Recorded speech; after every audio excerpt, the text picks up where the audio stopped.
Hello everyone, I am Parthiban. Welcomes you to SAP Views. இன்னைக்கு date 23/6/2026. இந்த வீடியோவை morning ஒரு 9:30க்கு ரெக்கார்ட் பண்ணிகிட்ருக்கிறேன். நேற்று ரீநீட் யூஜி 2026 நல்லபடியாக முடிஞ்சது. இப்போ பார்த்தீங்கன்னா ஓவராலாக ஸ்டூடெண்ட்ஸுக்கிட்ட இருந்து வந்த ஃபீட்பேக், நியூஸ் பேப்பர் அப்டேட் எல்லா டேட்டாவையும் கலெக்ட் பண்ணி இந்த வீடியோவில் நிறைய விஷயங்களை பற்றி பார்க்க போகிறோம். இப்போ பார்த்தீங்கன்னா கட் ஆஃப் ஓவராலாக டிக்ரீஸ் ஆக போகுது. எப்போ அப்படின்னா 3ஆம் தேதி நடந்த தேர்வில் நீங்கள் ப்ரைவேட் ஆன்சர் கீயை வச்சு ஒரு ஸ்கோர் கால்குலேட் பண்ணியிருப்பீங்க.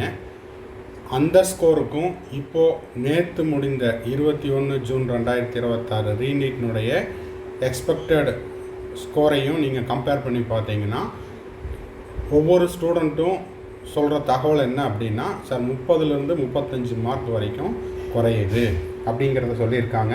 அதுக்கான டேட்டாவையும் ஒவ்வொரு ஸ்க்ரீன்ஷாட்டை இதில் நம்ம பார்க்க போகிறோம். வீடியோவை நீங்கள் முழுமையாக பார்த்தீங்கன்னா உங்களுக்கு தேவையான அனைத்து தகவல்களும் இருக்கும். அது மட்டும் இல்லாமல் மே 3ஆம் தேதி நடந்த நீட் தேர்வுக்கும் ரீநீட்டுக்கும் ஆப்சன்டீஸ் அப்படிங்கிறது அதிகமாக இருக்குது. ஆல் ஓவர் இந்தியா 3ஆம் தேதி 22 லட்சம் பேர் எழுதுனாங்க. இப்போ 20 லட்சத்திற்கும் அதிகமான மாணவர்கள் மட்டுமே வருகை புரிந்துள்ளனர் அப்படிங்கிற தகவல்களும் இது ஆல் ஓவர் இந்தியாவில். தமிழ்நாட்டை பொறுத்த வரைக்கும் 3ஆம் தேதி 1.4 lakhs கேண்டிடேட் எழுதியிருந்தாங்க. இப்போ கிட்டத்தட்ட 1,02,000 அதாவது 1.2 lakhs கேண்டிடேட் தான் இந்த ரீநீட் தேர்வுக்கு ப்ரெசண்ட் ஆகியிருக்காங்க அப்படிங்கிற செய்தித்தாள் தகவல்களும் வந்திருக்குது. அதை விட முக்கியமான விஷயம், இந்த ரீநீட்டுக்கான ரிசல்ட்டை 10 நாட்களுக்குள் வெளியிடுவதாக அதிகாரப்பூர்வ தகவல்கள் வந்த வண்ணம் உள்ளன. அதையும் இந்த வீடியோவில் நம்ம பார்க்க போகிறோம். வீடியோவை ஸ்கிப் பண்ணாமல் கடைசி வரைக்கும் பாருங்கள். இது வரைக்கும் இந்த வீடியோவை லைக் பண்ணாமல் பார்த்துட்டு இருக்கிறீங்கன்னா மறக்காமல் லைக் பண்ணிவிட்டு, சப்ஸ்கிரைப் பண்ணாதவங்க சப்ஸ்கிரைப் பண்ணிவிட்டு பெல் ஐக்கானை கிளிக் பண்ணிவிட்டு பார்த்தீங்கன்னா நம்ம போடுற எல்லா வீடியோஸும் உங்களுக்கு நோட்டிஃபிகேஷனாக வந்துடும். மேற்கொண்டு உங்களுக்கு கவுன்சிலிங் ரெலவெண்ட்டாக பெய்டு சர்வீஸ் தேவைப்படுது, Tamil Nadu, all India quota, other ஸ்டேட்ஸில், அதே போல் சென்டாக் பாண்டிச்சேரி, இங்கே இருக்கக்கூடிய MBBS அண்ட் BDSக்கு உங்களுக்கு கம்ப்ளீட் கவுன்சிலிங் கைடன்ஸ் தேவைப்படுது, 1-to-1 கைடன்ஸ் தேவைப்படுதுன்னா ஸ்க்ரீனில் தெரிகிற என்னோடய நம்பர் காண்டாக்ட் பண்ணி அதனுடைய முழு விவரத்தை பெற்றுக்கொள்ளலாம். இந்த கம்ப்ளீட் கவுன்சிலிங் கைடன்ஸை நம்ம கடந்த 5 ஆண்டுகளாக கொடுத்துட்ருக்குறோம்.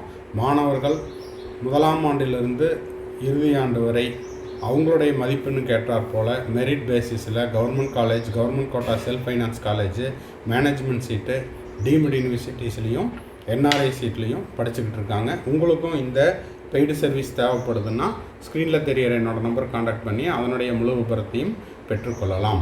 ஓகே, இப்போது 1 by 1 நம்ம பார்த்துடலாம் வாங்க. ஃபஸ்ட்டு நியூஸ் என்ன அப்படின்னு பார்த்தீங்கன்னா அட்டண்டன்ஸ் பார்த்துடலாம். அட்டண்டன்ஸ் நீட் எக்ஸாம் 2026 95% அட்டண்டன்ஸ் இருந்தது.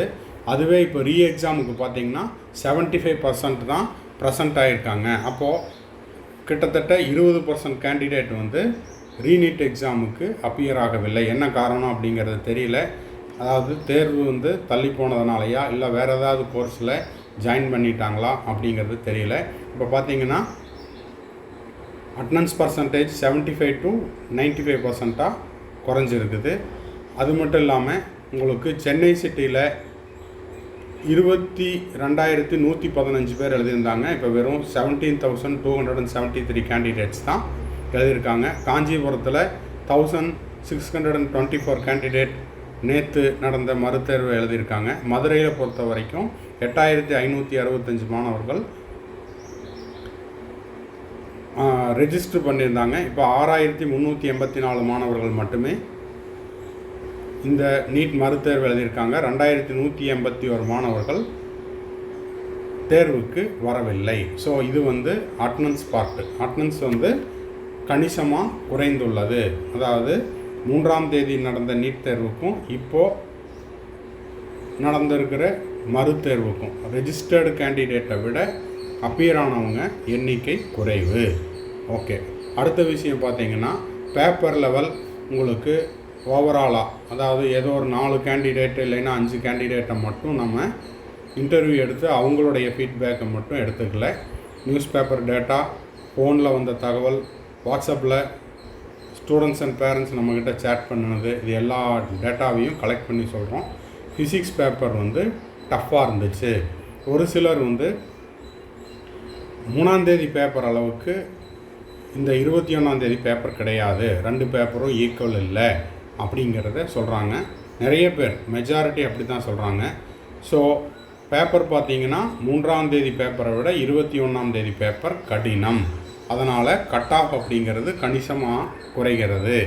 எவ்வளோ குறையுது அப்படின்னா, சார் 3ஆம் தேதி ஃபார் எக்ஸாம்பிள் என்னோடய ஸ்கோர் வந்து ஒரு 580 ப்ளஸ் இருந்துச்சு.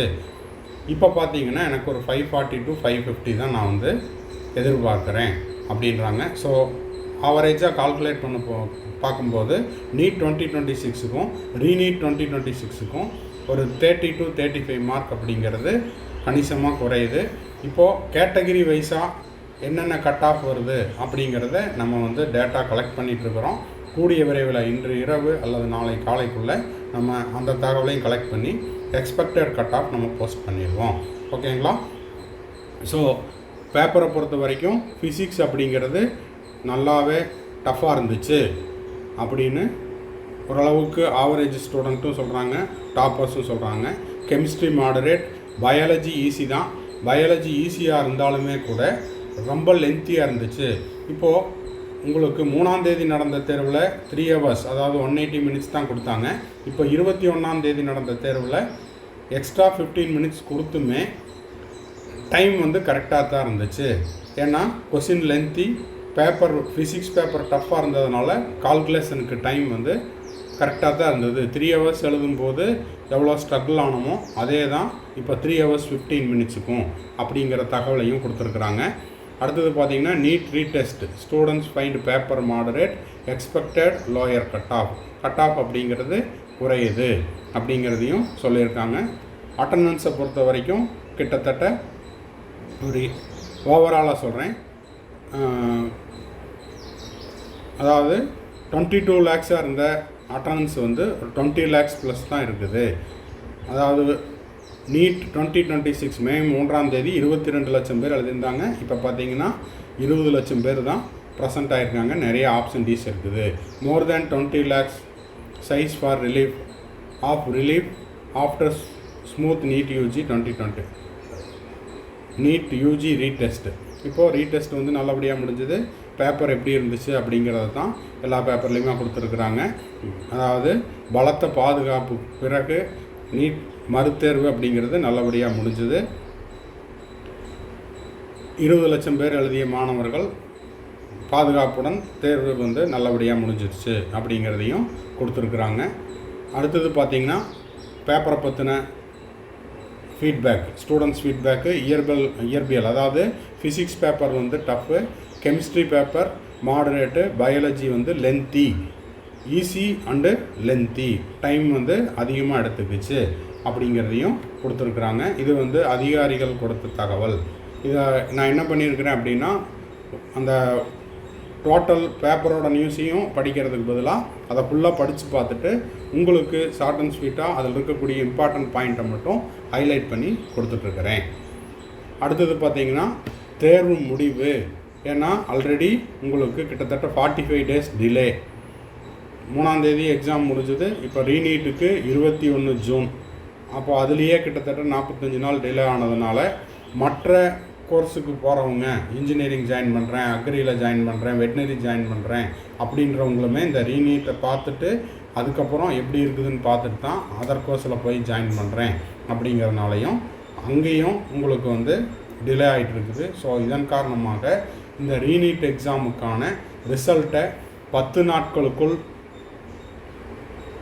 வெளியிட திட்டம் என அதிகாரிகள் தெரிவித்தனர். ஸோ உங்களுக்கு நேற்று எக்ஸாம் முடிஞ்சிருக்குது. வரக்கூடிய நாட்களில் என்டிஏனுடைய டென்டேட்டிவ் ஆன்சர் கீ, அப்புறம் அந்த ஆன்சர் கீக்கு ஏதாவது அப்ஜெக்ஷன்ஸ் இருக்குது அப்படின்னா ஸ்டூடெண்ட்ஸ் வந்து அதை சேலஞ்ச் பண்ணலாம். அதுக்கப்புறம் ஃபைனல் ஆன்சர் கீ, அதுக்கப்புறம் உங்களுக்கான ரிசல்ட் மீன்ஸ் ஸ்கோர் கார்டு, இது எல்லாமே என்டிஏ தரப்புலேருந்து 10 நாட்களுக்குள் வெளியிட திட்டமிட்டுள்ளது. அப்போது நம்ம வந்து இன்றைக்கி ஜூன் 23ஆம் தேதியில் இருக்கிறோம். ஜூலை ஒரு 10ஆம் தேதி இல்லைன்னா 15ஆம் தேதிக்குள்ளே உங்களுக்கு ரிசல்ட் அப்படிங்கிறது எதிர்பார்க்கப்படலாம்.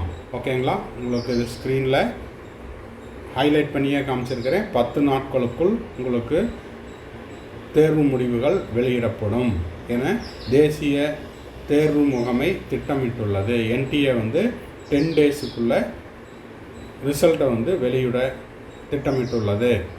அது மட்டும் இல்லாமல் பேப்பர் டஃப், எல்லா இடத்துலையுமே பேப்பர் டஃப். இது ஏன் திரும்ப திரும்ப சொல்கிறேன் அப்படின்னா, நிறைய ஸ்டூடெண்ட்ஸ் நான் எக்ஸாம் நல்லா பண்ணல, 3ஆம் தேதி நல்லா பண்ணேன், இப்போ நல்லா பண்ணல அப்படின்னு கொஞ்சம் பதட்டமாக இருக்காங்க. பேப்பர் உங்களுக்கு மட்டும் டஃப் இல்லை, ஓவராலாக எல்லாத்துக்குமே டஃப்பு. அப்போது ஒரு சிம்பிளான லாஜிக்கை நீங்கள் புரிஞ்சுக்கணும். பேப்பர் ஈஸியாக இருந்ததுன்னா கட் ஆஃப் அதிகமாகும், பேப்பர் டஃப்பாக இருந்ததுன்னா கட் ஆஃப் குறையும். இதுதான் லாஜிக், உங்களுக்கே தெரியும் அப்படின்னு நினைக்கிறேன்.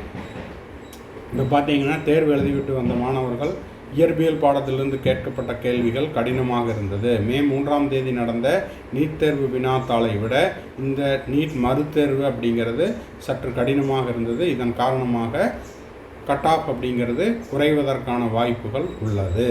பயாலஜி ஈஸி தான், ஆனால் லென்த்தியாக இருந்துச்சு, டைம் அதிகமாக எடுத்துக்கிச்சு. ஃபிசிக்ஸ்லேயும் உங்களுக்கு டைம் அதிகமாக எடுத்துக்கிச்சு அப்படிங்கிறதையும் சொல்லியிருக்காங்க. ஸோ இதுதான் இன்றைக்கி செய்தித்தாள்களில் நேற்று நடந்த ரீநீட்டுக்கான அப்டேட்ஸ். ஸோ இந்த தகவல்கள் எல்லாமே உங்களுக்கு உபயோகமாக இருக்குதுன்னு நினைக்கிறேன். மீண்டும் வீடியோவை முடிக்கிறதுக்கு முன்னாடி 20 lakhs ப்ளஸ் கேண்டிடேட் தான் ஆல் ஓவர் இந்தியாவில் எழுதியிருக்காங்க. 2 லட்சம் மாணவர்கள் ரெஜிஸ்டர் பண்ணியிருந்தோம், எக்ஸாமுக்கு வரல. அதுக்கடுத்தது பார்த்திங்கன்னா தமிழ்நாட்டில் 1.4 lakhs கேண்டிடேட் ரெஜிஸ்டர் பண்ணியிருந்தாங்க. இப்போ 1.2 lakhs தான் நேற்று நடந்த தேர்வில் எழுதியிருக்காங்க. இப்போ இது பார்த்திங்கன்னா அட்டனன்ஸ் பர்சன்டேஜ் 95%லேருந்து 75%ஆக குறைஞ்சிருக்குது. எக்ஸாமுக்கான ரிசல்ட்டு 10ஆம் தேதி, அதாவது 10 நாட்களுக்குள் எக்ஸாம், நீட் எக்ஸாம், ரீநீட் எக்ஸாமுக்கான ரிசல்ட் அப்படிங்கிறது 10 நாட்களுக்குள் வெளியிட என்டிஏ முடிவு செய்துள்ளது. கட் ஆஃப் பொறுத்த வரைக்கும் ஓவராலாக 3ஆம் தேதி நடந்த நீட் தேர்வுக்கும் இப்போது எழுதியிருக்கிற ரீநீட்டுக்கும் 30லிருந்து 35 மதிப்பெண்கள் குறைந்துள்ளதாக மாணவர்கள் தரப்பில் சொல்கிறாங்க. இது ப்ரெடிக்ஷன் இல்லை.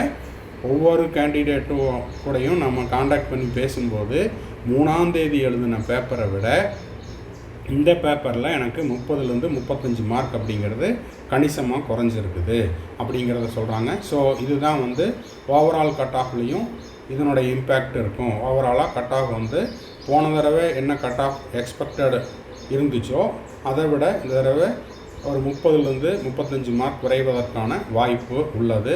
இன்னமும் சொல்லப்போனால் 2025 பேப்பரை விட சற்று கடினம் அப்படின்ற மாதிரியும் சொல்லிகிட்டு இருக்காங்க. ஸோ இது எல்லா டேட்டாவையும் கலெக்ட் பண்ணிவிட்டு கூடிய விரைவில் உங்களுக்கு எக்ஸ்பெக்டட் அண்டு சேஃப் ஸ்கோரை நம்ம தமிழ்நாடுக்கும் ஆல் இண்டியா கோட்டாக்கும் போட போகிறோம். இந்த வீடியோ யூஸ்ஃபுல்லாக இருந்துச்சுன்னா லைக் பண்ணிவிட்டு சப்ஸ்கிரைப் பண்ணிவிட்டு பெல் ஐக்கானை கிளிக் பண்ணிவிட்டு பார்த்தீங்கன்னா அடுத்தடுத்து நம்ம போடுற எல்லா வீடியோஸும் உங்களுக்கு நோட்டிஃபிகேஷனாக வந்துடும். மேற்கொண்டு கவுன்சிலிங் ரெலவெண்ட்டாக பெய்டு சர்வீஸ் தேவைப்படுதுன்னா ஸ்க்ரீனில் தெரியிற என்னோட நம்பர் கான்டாக்ட் பண்ணி அதனுடைய முழு விபரத்தையும் பெற்றுக்கொள்ளலாம். பாய், see you, have a nice day, all the best.